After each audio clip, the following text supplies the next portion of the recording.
I used to know this Japanese woman that was in her mid to late 60s.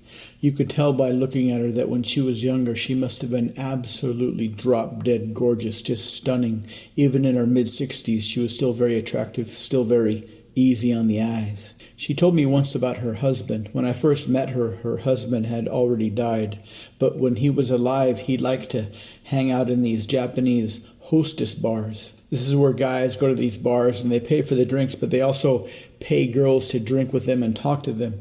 It's kind of a strange thing. They don't have those in the States, but she didn't seem to mind because when she talked about it, she didn't seem to be bothered by the fact that her husband was spending money in these bars and spending money on paying young girls to essentially talk to him and pretend that he was interesting. I guess she and her husband were old school. A lot of old school wives understand that their husbands would kind of do things like that, but most of the wives would control the money of the family, even if the wife didn't work and the man was the only breadwinner. They also have Valentine's Day a little bit differently in Japan than they do in the States. It's similar in Japan, Korea, and Taiwan. They have this thing called White Day, which happens a month after Valentine's Day. What happens on Valentine's Day is the girls buy chocolate for the men on Valentine's Day, and then a month after Valentine's Day, on White Day, the men are supposed to buy gifts for the females. Another common scam that's more popular in the States is how men buy engagement rings. I guess way back in the day, men and women would go shopping together to buy their rings for their wedding and their engagement. But somehow the diamond cartel figured out a way to trick men into feeling like they need to surprise their girlfriend and present them with a ring when they propose to them. Most modern holidays have gone through 3 basic iterations. Christmas is probably the best example. Before organized religion came around, the winter solstice was the big holiday, which happened on December 23rd, which later became Christmas. Between the summer solstice and the winter solstice, every single day was a little bit shorter than the previous day. So from summer all the way to the beginning of winter, the days were getting shorter and shorter and shorter, and the nights were getting longer and longer and longer.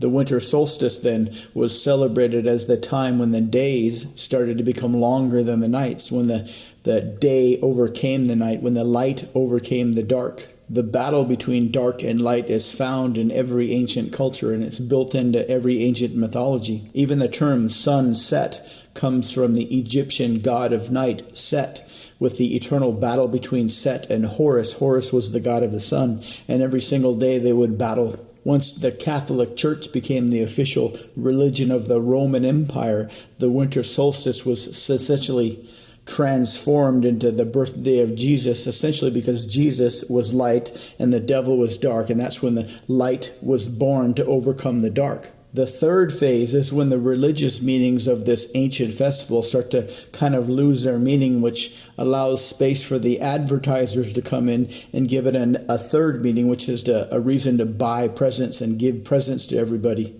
and spend as much money as possible. Easter is somewhat similar, but it wasn't nearly as successful for the advertisers. When the Catholic Church took over the spring festival, they even kept the same symbols. The symbols of fertility were eggs and rabbits and spring flowers, and those are the reasons those things are associated with Easter, because they were once symbols of pagan fertility. The reason the diamond cartel wanted to trick men into buying diamond rings for their girlfriends and surprising them with a wedding proposal is because when men go shopping by themselves for diamonds, we tend to spend a lot more money than if we were to shop with our spouse-to-be. It's also why they created that rule that you need to spend 3 times your salary. A similar rule is applied to the White Day in Japan. When men buy presents for their girlfriends, they're supposed to spend 3 times as much as their girlfriends spent.